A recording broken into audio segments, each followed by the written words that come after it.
ஆத்ம நமஸ்காரம் சகோதர சகோதரிகளே. இப்பொழுது நம் செவிகளில் வாசிக்கப்பட்டு நாம் அனைவரும் கேட்க இருக்கின்ற ஞான களஞ்சிய நூலின் பெயர் என்னவென்றால் தெய்வீக காதல் என்ற ஞான களஞ்சிய நூலாகும். இந்நூலினை நாம் அனைவரும் ஞானம் அடைய வேண்டி கொடுத்த ஞான பெருந்தகை யாரென்றால் கிரியா யோக தந்தை ஸ்ரீ பரமஹம்ச யோகானந்தர் ஆவார். இப்பொழுது பதிவின் தலைப்பு என்னவென்றால் சமாதியில் உலகத்தின் முடிவு உணரப்படும் என்ற தலைப்பில் பரமஹம்ச யோகானந்தர் அமெரிக்காவில் பேசிய, அதாவது அமெரிக்கா கலிபோர்னியாவில் பேசிய பேச்சை தான் நாம் இப்பொழுது வாசிக்கப்பட்டு கேட்க இருக்கின்றோம். எல்லாவற்றுக்கும் இறுதியாக உலகத்தின் முடிவு சமாதியில் அல்லது தெய்வீக ஆனந்த பரவசத்தில் உணரப்படும்.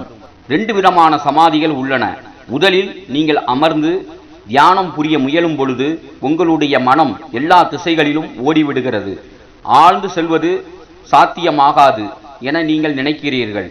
ஆனால் அசைவற்று அமர்ந்து நீண்ட நேரம் விடாப்பிடியுடன் இருந்தால் இறைவனின் அந்த அற்புதமான அமைதியை நீங்கள் உணர துவங்குவீர்கள்.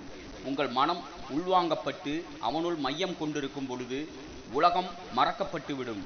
மேலும் அந்த அமைதியில் எந்த உலக இன்பத்தையும் விட மிக சிறந்த மகிழ்ச்சியை நீங்கள் காண்பீர்கள்.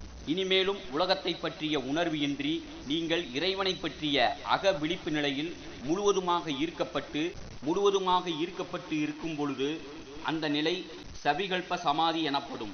இது உலகின் பகுதியளவான பிரளயமாகும். ஏனெனில் நீங்கள் சாதாரண உணர்வு நிலைக்கு திரும்பும் பொழுது நீங்கள் மிக உயர்ந்த வளர்ச்சி அடைந்தவராகவும் எல்லா ஆசைகளிலிருந்தும் பந்தபாசங்களிலிருந்தும் விடுபட்டவராகவும் இருந்தால் ஒழிய உலக மாயைகள் மீண்டும் உங்களை சிறிதளவு பாதிக்கும். இரண்டாவதும் மிக உயர்ந்ததுமான சமாதி நிலை நீங்கள் உலகத்தில் இருந்து கொண்டு ஆனால் உலகத்தை சேர்ந்தவராக இல்லாமல் உங்கள் கடமைகளை ஆற்றிக்கொண்டு ஆனால் ஒவ்வொரு கணமும் இறை உணர்வு நிலையில் இருப்பதாகும். இதுதான் நிர்விகல்ப சமாதி. இது அனைத்து வரம்புக்கு உட்படுத்தும் ஆசைகளுக்கும் பந்த பாசங்களுக்கும் முடிவாகும். மாயை முற்றிலும் வெல்லப்படுகிறது. மேலும் இதுதான் உலகத்தின் உண்மையான முடிவு. சமாதி என்ற எனது செயலை நீங்கள் மனப்பாடம் செய்யுமாறு நான் உங்களை வலியுறுத்துகிறேன். ஏனெனில் இவ்வுலகில் அலைந்து கொண்டிருக்கும் ஒவ்வொரு மனித வாழ்க்கையின் இலக்கும் அந்த ஆன்ம விடுதலை நிலையாகும். பலர் அவர்கள் சமாதி நிலைக்குள் சென்று விட்டால் இந்த உலக உணர்வு நிலைக்கு திரும்ப நேராது என அச்சம் கொள்கின்றனர். இருப்பினும் இரவில் உடல் மற்றும் உலகத்துடனான அடையாளம் ஆழ் உணர்வு நிலையில் மறக்கப்பட்டு விடுகின்ற தூக்கத்தில் ஆழ்ந்து விடுவதற்கு அச்சப்படுவதில்லை. சமாதியை பற்றி இந்த மாதிரியாக நினைப்பது பொருளற்றது.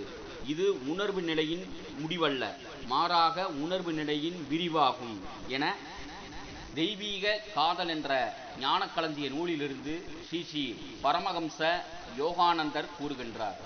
ஆத்ம நமஸ்காரம். பதிவு முடிவுற்றது சகோதர சகோதரிகளே.